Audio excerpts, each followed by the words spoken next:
Hello, good morning, students. Myself Kiran Singh, and once again I am the NCERT classes 10th, but of geography lesson 1. Today I discuss about the land resources. I've also discussed about the previous classes for land resources planning. Now let's just start for the land resources. First of all, what do we mean by land resources? Land resources है क्या? What is the importance for us? So land resources is very important for us because land resources is a natural resources of utmost, and it is a support of natural vegetations, wildlife, humans life, economic activities, transport and communication systems over land to this assist of their finite magnitudes. Therefore, it is important to use to available land for the various purpose with a careful plannings. India has a land under the varieties of relief features, namely mountains, plateaus, plains, islands, and all that. So, dear students, land resources, what is important? So, land resources, it means a very economicals perform and non economicals activities of land. कोई भी चीज़, चाहे वो industries हो, communications हो, home हो, या छोटी सी चीज़ हो या बड़ी से बड़ी चीज़ हो, जिसको एक बेस प्रोवाइड करता है, वो हमारा क्या होता है? वो हमारा लैंड होता है। तो लैंड हमारे लिए क्यों ज़रूरी है? किसी भी चीज़ को जिस चीज़ की हमारे पास रिक्वायरमेंट होती है, चाहे वो हर चीज़ हो, चाहे वो घर बनाना हो, इंडस्ट्रीज़ लगाना हो, या छोटे से उद्योग करना हो, छोटा मोटा कोई भी वर्क हो, डायरेक्टली या इनडायरेक्टली, सारी चीज़ों को अगर क्या पूरा करती है? लैंड ही पूरा करती है। तो land is a important resource, is very regular lives for whole lives and whole countries. So dear students, lands बहुत ही यूज़ हमारे लिए है। अब इसको हम यूजेस के अकॉर्डिंग अगर देखते हैं तो हम इसको दो फॉर्म्स में लेकर जाते हैं। First of all we are going to the limitations. What do we mean by limitations? तो लिमिटेशंस मतलब होता है कि कोई भी ऐसी चीज़ जिसकी एक लिमिट तय हो। ऐसा नहीं है कि इसको एक्सपेंड करके उसको बढ़ाया जा सकता है या फिर घटाया जा सकता है। नेचर ने जितना प्रोवाइड किया है ये उतना ही रहता है, इसको हम लोग बढ़ाया नहीं जा सकता। फ़र्क बस इतना है कि हम इसको अपने अकॉर्डिंग किस तरह से मेंटेन करें, बचा कर रखें, ऐसा करके रखें ताकि वो कभी ख़त्म ना हो। तो इसको हम एक्सपेंड नहीं कर सकते हैं, लेकिन इसको हम एक दूसरे वेज में ले जाते हैं तो उसको हम फाइनाइट मैग्नीट्यूड्स के अकॉर्डिंग अगर हम देखते हैं तो इसका मतलब क्या होता है, इससे इसका यूज़ क्या है, इससे यूज़ से हम क्या समझते हैं? क्योंकि लैंड एक्सपेंड नहीं हो सकते हैं, डे बाई डे जो पॉपुलेशंस बढ़ रही हैं, we have to multiple needs, but the lands is the limitations. Lands एक लिमिटेशंस होगी, तो हमें इसे लैंड्स को लिमिटेशंस में बचाया जा सके, इस नीड्स को पूरा करते हुए रिसोर्सेज पर कोई इफेक्ट ना पड़े और रिसोर्स हमारे पास हमेशा बनी रहे, कभी ख़त्म ना हो। तो इसे हम फाइनाइट मैग्नीट्यूड के अकॉर्डिंग समझते हैं। इट मीन्स फाइनाइट मैग्नीट्यूड का मतलब ये हुआ कि किसी भी रिसोर्सेज को, जैसे कि ये लैंड रिसोर्सेज है, ये लैंड रिसोर्सेज को हम इस तरह से यूज़ करें कि ये आने वाला टाइम में भी हमारे पास बनी रहे, क्योंकि इसकी उपयोगिता, इसकी इम्पोर्टेंस सारे के सारे फील्ड में है। विदाउट ये बेस हम कुछ भी नहीं कर सकते हैं, चाहे छोटा उद्योग हो चाहे वो बड़ा उद्योग है। Okay, now to the let's second point, the distribution of India land masses. तो डियर स्टूडेंट्स, ये क्या है हमारा है?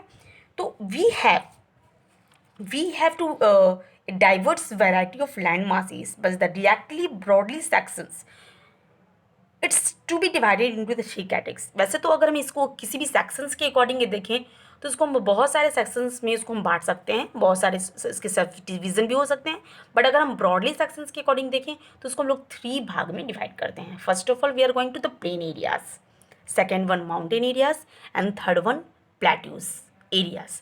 तो फर्स्ट अगर आप लोगों को याद होगा तो मैंने आपको पहले ही पढ़ाया था क्लास 9th में कि पूरे के पूरे अगर जोग्राफिकल रीजन्स के अकॉर्डिंग अगर देखा जाए तो कितना हमारा फॉर्म्स हैं, ये सारे के सारे कितने परसेंटेज के अकॉर्डिंग देखा जाता है। तो प्लेन एरियाज़ वो कितने परसेंटेज से हमारे इंडिया में विद्यमान है? 43%। माउंटेन एरियाज़ कितना परसेंटेज है? 30%। एंड प्लेट्यूज कितना है? 27%। तो टोटल मिलाकर ये सारे के सारे हमारे लैंड फॉर्म्स को डिवाइड करता है। ओके, तो प्लेन एरियाज क्या है, तो अब इसको हम लोग देखेंगे। प्लेन एरियाज जिसपे कि सारी चीज़ संभव है, बिल्कुल, चूंकि वो प्लेन है, स्लोपिंग नहीं है, ना ही माउंटेन्स है, ना ही वो स्लोप आउट करता है, पॉइंट आउट करता है, या फिर प्लेट्यूज है, ना ही वो लैंड मासेस के अकॉर्डिंग पेनिसुला बनाता है, तीनों ओर पानी से घिरा रहता है, और एक वो इस तरह से तो नहीं है। तो प्लेन एरियाज जो 43% है, उस पर सारे बेस मौजूद है, इंपॉर्टेंस है, उस पर सारी चीज़ें तय होती है। Now to the come to the point of the mountain areas. तो माउंटेन एरियाज हमारा क्या है, तो माउंटेन एरियाज में अगर हम देखते हैं तो इस पे क्या होता है ना, कि इस पे जब भी आप ऊपर की तरफ जाते हो तो एक पॉइंट क्लिक करता है, वहाँ स्लोपिंग भी होते हैं, वहाँ पर ऐसे हैं कि वहाँ पर एक स्लोप होता है, जिसकी वजह से हम वहाँ पर किसी भी प्रकार का कोई भी चीज़ कर नहीं सकते हैं, क्योंकि वो एरिया फ्लैट नहीं होता है। तो वो हमारा कितना है, 30% है। अब इधर हम देखते हैं कि प्लेट्यूज क्या है, just like one type of table top lands. Table top lands कैसे हो गया, अब जब भी आप देखोगे प्लेट्यूज को, तो नीचे से वो ऊपर की तरफ जब जाता है तो वो थोड़े से वो माउंटेन्स की तरह को एक तो अफेक्ट की तरह वो दिखता है, बट वो जैसे ऊपर की तरफ जाएगा तो वो बिल्कुल एक टेबल की तरफ प्लेन हो जाता है। जैसे आप घर में टेबल वगैरह देखते हो तो आप देखे होगे नीचे से उठा हुआ रहता है और लेकिन ऊपर बिल्कुल प्लेन रहता है। तो यहाँ पर वो चीज़ संभव होता है, ठीक है।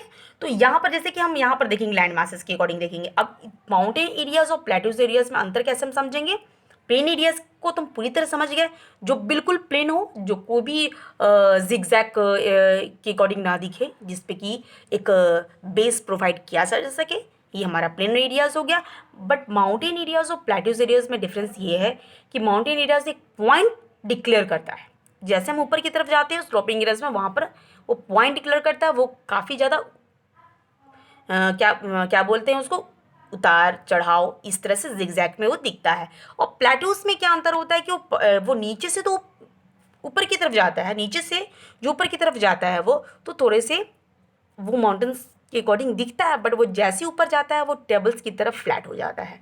तो ये अंतर होता है। जैसे कि यहाँ पर अगर हम देखेंगे लैंड मासेस के अकॉर्डिंग अगर हम देखते हैं तो यहाँ पर देखिए कि हमारा ये सदर्न जो पार्ट है एरियाज़ में है वो लैंड मासेस, और ये पेनिनसुला जो बनाती है बीच में सदर्न पार्ट में, देखिएगा कि आप तीनों ओर पानी से घिरा हुआ, bay of Bengal, Indian ocean, Arabian sea, ये तीनों ओर पानी से घिरा हुआ है और ये पेनिनसुला बनाती है। तो यहाँ पर जो ऊपर की जो पार्ट हो गया ना वो बिल्कुल वो फ्लैट हो जाते हैं, वो हमारा पेनिनसुला कहलाता है। तो डियर स्टूडेंट्स, आज जो हमने क्लासेस में हम लोगों ने पढ़ा, क्या पढ़ा हम लोगों ने, प्रीवियस क्लास में हम लोग पढ़ा था प्लानिंग्स, रिसोर्सेज प्लानिंग कैसे होगी, और आज हम लोगों ने डिस्कस किया अबाउट लैंड रिसोर्सेज के बारे में। और अब नेक्स्ट क्लासेस में हम डिस्कस करेंगे कि इस लैंड रिसोर्सेज में और भी क्या फॉर्म्स हैं हमारा, और इसकी क्या डिग्रेडेशंस हैं, और इसके पैटर्न्स क्या हैं रिसोर्स के इंडिया में इसका पैटर्न्स क्या है, इन सारी चीज़ों के बारे में डिस्कस करते हैं। So thank you so much.